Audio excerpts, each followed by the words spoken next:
Well, howdy, howdy, howdy, nearly senior citizen here. Greetings, boys and girls, and welcome to this. It is 6:51 a.m. It is Wednesday, the 12th of April.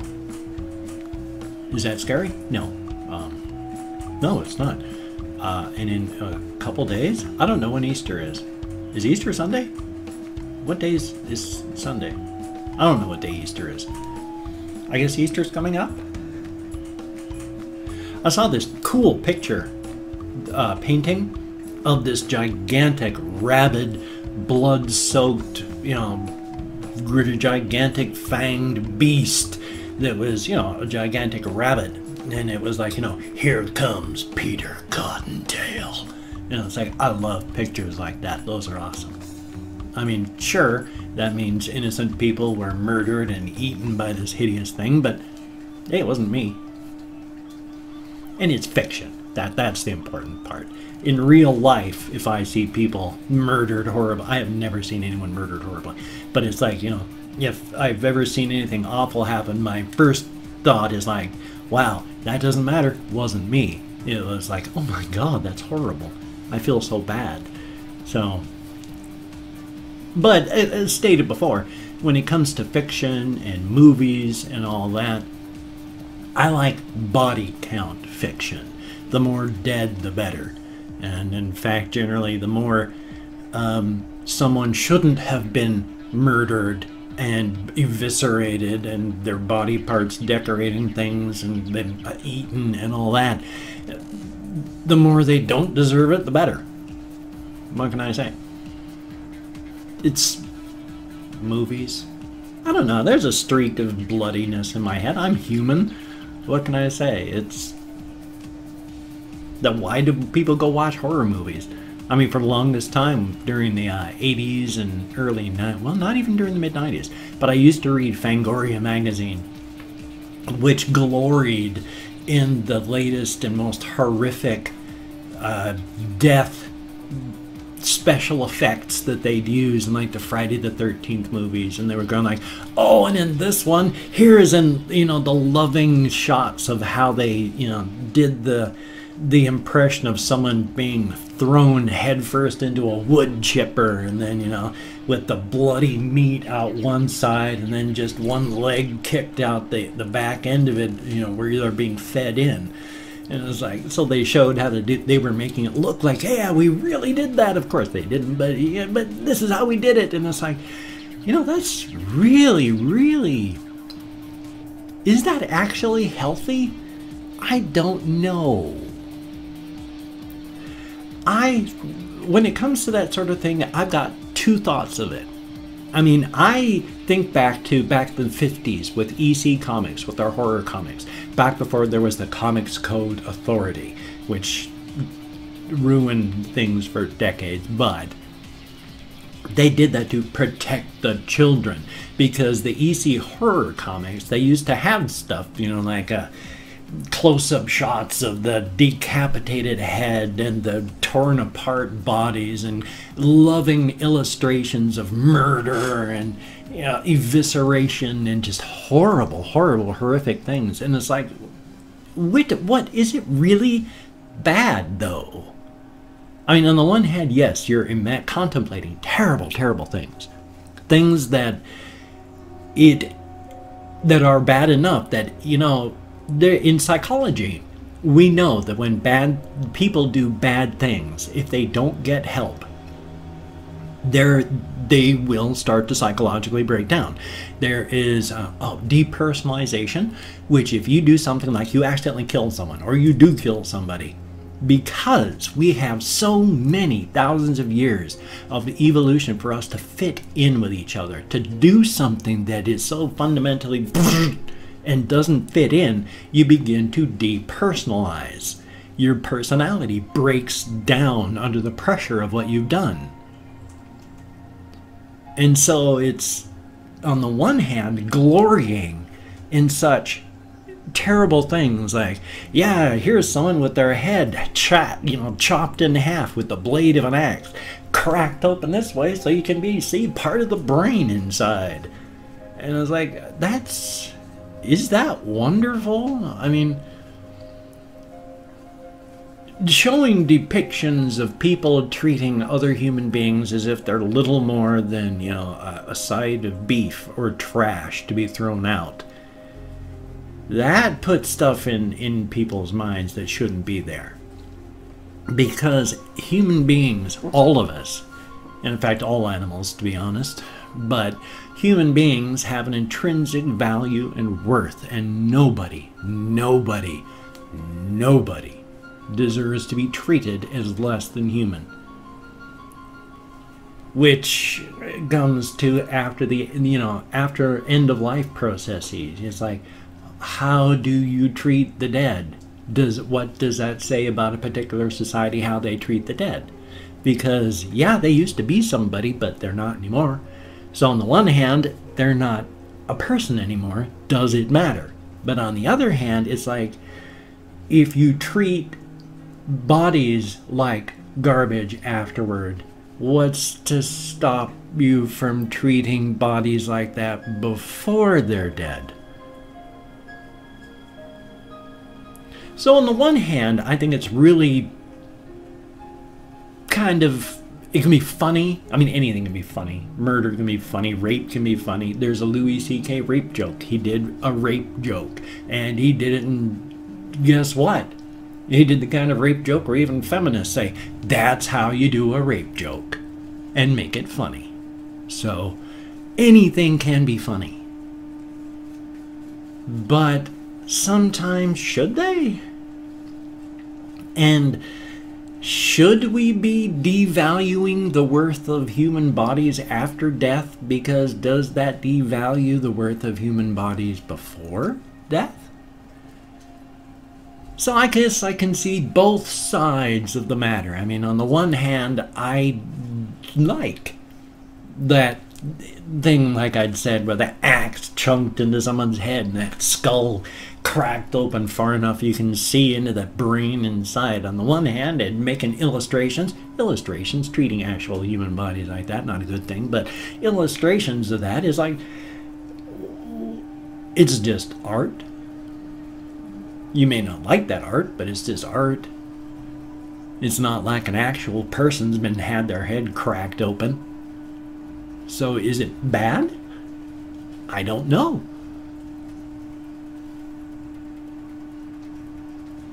What a conundrum. And on that note, I just went on that one because really it's kind of important. It really is an important question. You know, with how do you treat depictions of human beings like that? Because, yeah, there is that slippery slope, especially with people that have not the wiring that's quite right. You get any sort of narcissistic personality, and they already have trouble seeing people as people. Add the little bit of societal pressures of, yeah, these people aren't worth much after death, then they start going, well, you know, I already don't think people are worth much before death. Maybe I'm even more correct than I thought. So, on the other hand, though, of just non-violence and murder and horror and all that, not a whole lot's been going in my life. My mornings are really busy. I wake up early. Today I was up 4 o'clock. What, 4 o'clock? No. I set an alarm for 4:30. 4:45 I was up. 5 o'clock I was showering. 6 o'clock I was in here. And at 6:50 I went, oh my God, I'm late. So I started doing this. So it's that kind of day. But yeah. So yeah, it's my mornings are busy. And then the middays till about 2 o'clock they slow down and they're not as busy. But then from about 2 o'clock onward, things really come to kind of a crawl. And then I don't know what to do for a lot of it, but it's I like to spend time with my friends. But they're not always downstairs and they're not always off doing things. Sometimes they're doing things on their own, but I never know. And so if I'm up here just doing stuff, I got to keep my ears open for what's happening out there. And I spend my time, because I can't just be up here, because if they're going to do dabs, they're not going to call out for me. They're going to go out and do dabs. And if I'm not there, I don't get them. So I got to keep my ears open if they're down there to be down there. And there's nothing wrong with that. It's just... So I spend a lot of time downstairs if they're downstairs, and we're just watching TV and just being with each other, and that's all we're doing. And then occasionally we go outside for dabs and then come back in, and that's what we do. So periodically, when nothing's happening at all, I come back up here and play computer games or whatever, keeping that ear open for what's happening out there, because I want to go off and do things with them if they're doing stuff, or if something interesting happening, I want to be a part of it. But if there's nothing happening, literally nothing happening, because she goes to work in the afternoon and then he just watches TV. So I try to be part of things, but at the same time, I love computer stuff. And they don't. They're not computer people. They're not online people. She's got a laptop that she turns on and uses like every couple months, that sort of thing. So, and then the last half of the night, from about 6 o'clock onward, generally it's by that time I'm really tired, because I've been up over 12 hours by that time. I'm always up by 5 o'clock in the morning from pain. So I'm always up 12 hours and some by the time it comes to 6, and then, you know, the closer I get to 9 and 10, the longer I'm getting towards 16, 18 hours of being awake. So I'm start to get into half days from like 9 o'clock onward until I say, I gotta go to bed, and then I go to bed around 11 o'clock. And then I'm up again today, 4:30. And so my days rush, rush, rush, and then it's going to slow down and come to almost a complete stop at around noon. And then I'm going to be in sort of a transit state, not transit, holding pattern. And then after, in the evening, sort of a trying to get stuff done while not falling asleep. Life is life. It's not bad. I get stuff done. I still get to play computer games. I played a lot more Bloodborne last night, so it's a good thing.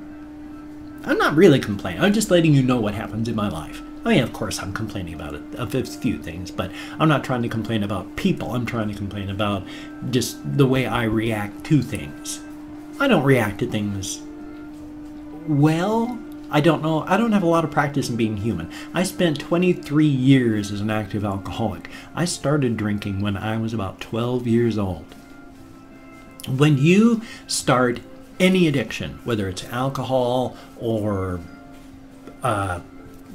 heroin or methamphetamines, whenever you engage in that addiction process and it begins, your social and emotional maturity stops at that level until you are done with your addiction. Some people never are. I have been sober since 2000. I'm 23 years I spent as an active alcoholic, so my social and emotional growth stopped when I was 12 and didn't start until I was in my late 30s. So, thumbs up.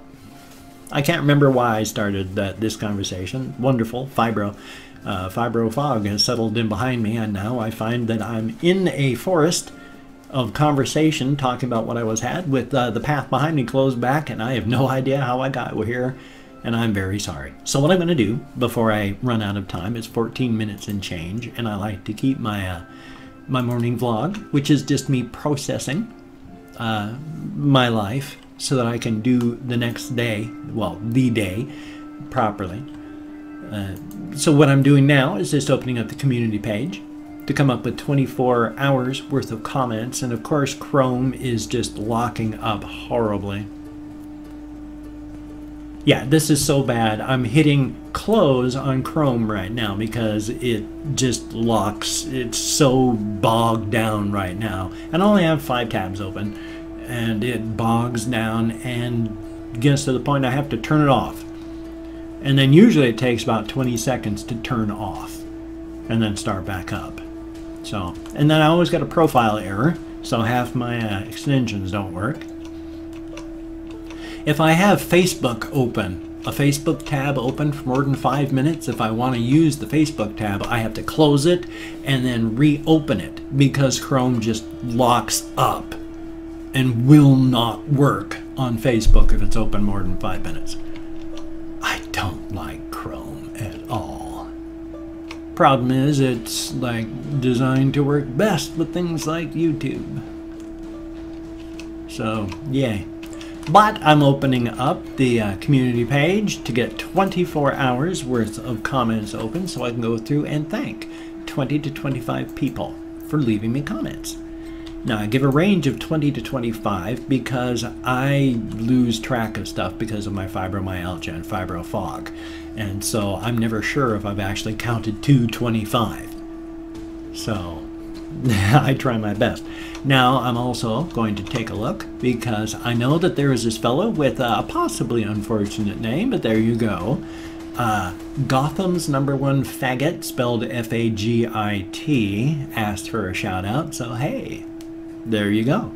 And then there is also Jamie's Division, thank you very, very much, and Oscar Carlson, thank you for the comment. Now, I'm not reading the comment right now. I'm going to read the comments afterward, read as many as I can, answer as many as I can, thumbs up every comment that I do read, but it's just right now I'm thanking you for leaving me a comment. A good comment, a bad comment, and a different comment, I don't really care. I'm just thanking you for leaving me a comment. Thank you so very much. And then there is the 406, written out, not digits. So that's pretty cool. Thank you very much. And then Justina Aquavita Metz, thank you very, very much. Stephen Conway, thank you. Greatly appreciated. And the Mober, I'm glad you're back. Thank you very, very much. Justin Marty, thank you. Greatly appreciated. And Tim Tam, thank you. Greatly appreciated. And then there is Will, thank you. And Stephen Byers, thank you very much. Chimera Eva, thank you. Greatly appreciated. Alex Delarge, thank you. S period, no, not period, S space R space, thank you very, very much. And Actinid14, thank you. Greatly appreciated. And Patrick, thank you for the comment. Joker Makes Pie, yeah, Joker Makes Pie, thank you very much. And, oh, username invalid, thank you very, very much for the comment. Greatly appreciated. Johnny Doe, thank you. And then there is Moses, thank you very, very much. And, ooh, Screaming Silently, 5293, thank you very, very much. And Troy McDivitt, thank you very much. And then there is 19 Woodstock 97, thank you very, very much. And Indian Bummer, thank you very, very much for the comment. Thank you, every single one of you, for leaving me comments. It is greatly appreciated. You get me out of my head and into the world, and that is an awesome thing. And at 18 minutes and change, once again, I don't really have time to do my morning readings, so my sincere apologies on that. But if you could check on the show more down there, that opens up a whole bunch of links. If you could take a look at those links, I got lots of them, from like my Twitter to my newly resurrected blog. There's patreon.com, there's GoFundMe, where I've got that open for if you could help a struggling vet continue to survive. You know, I've gotten a new home here, and that's awesome, but I still can't work. I'm disabled, and I'm only about 200 minus 200 in my checking account right now. And if you could toss me a like, that would be awesome. Greatly appreciated. I do appreciate as much positive validation for my existence as I can get. I think all of us do, but really, thank you so very, very much. And if you could subscribe to the channel, that would be very awesome. Thank you so very, very much. But only if you're down with it. Pity subscriptions, not needed, not wanted. They don't help me. They don't help you. They don't help anybody. But if you are down with it, then thank you so very much. I hope to keep you as a subscriber forever and ever and ever. Wrapped in plastic, down in the dark, with all the rest of them. Thumbs up. So hey, you take care. Have a great day today. I've got at least one reaction video and at least one game video coming up, so I will see you on the flip side, and that, my friend, is a very good thing. So you take care, and I will see you.